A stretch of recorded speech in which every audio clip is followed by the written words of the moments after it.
Counselor down there can put the slide up. Do we have the slide? Our able assistant here will.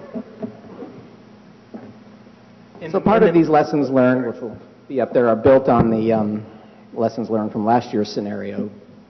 But now we're in a different world, so we've added some additional lessons. Pick your partner carefully. These guys have been in business with each other for 6 years, and they know each other well.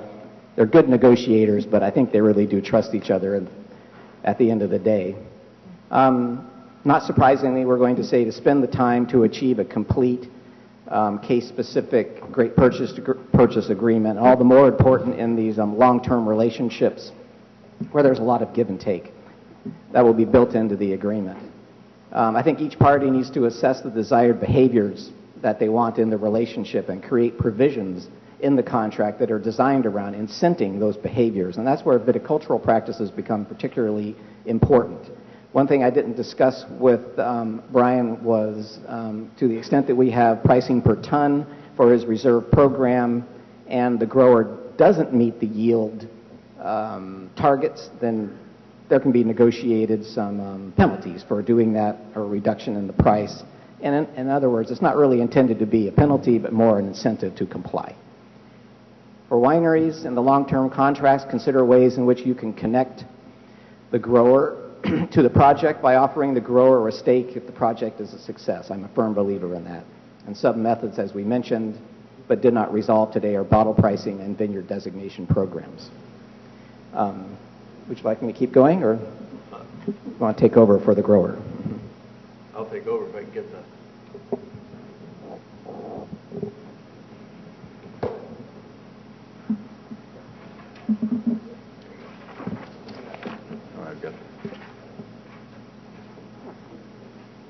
We're not ready for prime time yet. Goodness gracious. Okay. For growers, I think the lessons are that you need to keep working with the wineries. You need to know what their expectations are on viticultural practices, what their expectations are for their business. Vineyard designations can be useful and important, can be a basis for higher prices to the growers, but the grower does need to make sure that the grower controls that name from an intellectual property perspective. The UCC liens that we've talked about a little bit, maybe ad nauseum here, that can be a useful tool. It's not the only tool. It has its own limitations. Pricing adjustments, flexibility that you spend the time to work out now can be helpful.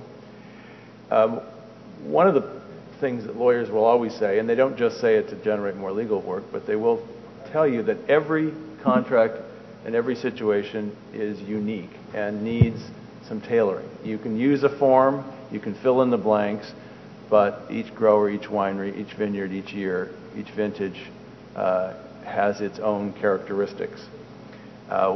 We're trying to provide you with a little sense that there is some creativity, and this is not the dismal science, but it's the dim legal, sometimes the grim legal science. There is creativity that can be brought to bear there.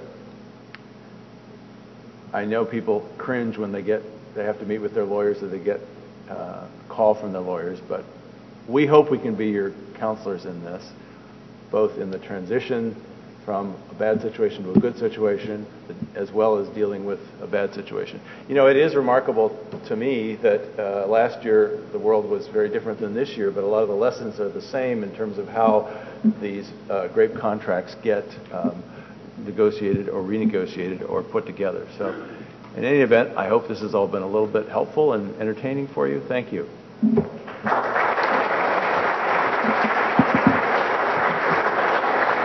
David. John and the panel, Jim, Brian, Greg, great job. It's a difficult subject. You guys did a great job. You sort of took one of the issues out of the case, which is 100 tons. And as everybody knows, you can't put in an order at the factory and bang out 100 tons. It's going to be 98 or it's going to be 106. And you touched on a fixed price per acre contract, which attempts, to moderate that. But maybe you could say a little more about overage and underage. And the trend right now, at least in Napa and Sonoma, is to push tonnage and give up a little on price so that wineries can sell their wines at more affordable prices. So maybe you could talk a little more about the ton per acre issue. Well, as everyone knows in the room, obviously tonnage is, if there was someone out there who had the estimator tool, they'd be a billionaire to tell me exactly how many tons are out there. But exactly what Dave is saying, there is a trend to push higher yields because the prices are lower. Growers have set dollar per acre, well maybe not set, but they have goals that they need to achieve per acre to make a return on their investment. That changes from area to area. You have two ways of getting there. You have tonnage or you have price. Or you use both, and that means, when you're using both, things are good. That means the winery's happy and the grower's happy. In our planning leading up to this, we did talk a little bit more about the actual acreage contract, but we didn't want to get into that in too much detail because we know there's few and far between out there like that. But it's always good, especially in those types of contracts, to have have a percentage in there. So say you're supposed to be at 3 ton to the acre, and they're paying you $9,000 an acre to be at 3 ton to the acre. Well, what if you have Mother Nature plays a huge role, and you only deliver a ton to the acre? That winery's not going to be really excited about paying $9,000 for that ton. So you have to have ways to move down that slide. And then at the same time, if you had 4 ton to the acre or 4.5 ton to the acre, and the winery wanted it all, you have to have ways to move up that slide as well. So there has to be some ratios in there that play a role in that. I don't know exactly what those ratios are. Those can be determined individually, but that is a part of that type of contracting. I want to say, in my experience, overwhelmingly the contracts are tonnage contracts, but there are more and more contracts that are per acre. They almost always are for very high-end wineries. So that the winery can have, the theory is that the winery then would have full control over the viticultural practices, dropping fruit, whatever they want to do. And so they do tend to have kind of a fail-safe, so that if for some reason, usually through natural disasters, the yield is particularly low, the grower, there'll be some price adjustments. But basically, the idea is that the winery can make those choices depending on where their product is and what they want to do in a given year. Real quick, in my experience, we facilitate at Turrentine thousands and thousands of contracts a year, both bulk and grapes. But on the grape side, the per acre contract or the bottle price contract is the holy grail. It is less than 1% of all the contracts that we do. And when it comes across our table, it's more about estate programs. Maybe one of the attorneys, my attorney, he could add to that. It's one way that a winery can do a per acre deal and somehow call it an estate program, having viticulture control or something like that. And those are the things that we've done is facilitated agreements on a per acre deal where the winery is able to call that distant vineyard an estate program. Is that what you see sometimes? No. What do I know? I mean, it's a really interesting question whether or not a winery can have complete control over viticulture in the context of a price per acre type contract, and then say that they have sufficient control under TTB regulations in order to say that it's estate bottled for estate bottled labeling. We actually floated that to TTB at one point and got a resounding no. It's interesting because when you start thinking of these things conceptually, if you have a price per acre contract with viticultural control falling on the winery, that really isn't very much different from a vineyard lease when you think about it, particularly in a long-term grape purchase agreement. And yet a vineyard lease, as long as it has a duration of 3 years, would allow the winery to use estate bottling, whereas the grape purchase agreement does not. But one other issue where the price per acre could come in this negotiation, where the pricing is on a per ton basis, winery could negotiate for some protection by using a price per acre, being able to convert it at any time to a price per acre as a minimum floor in case things get out of hand for the pricing on the price per ton where there's high yield. So there's a lot of concepts floating around here. Thank you. Yeah, no, I want to make that point. That's right. On the per acre contracts we've done, there was a term of 3 or more years involved in that, and so in that respect, then they could call it. Not under a great purchase. No, it's a lease. It would be a lease with a per acre. Yeah. Okay. Any other questions?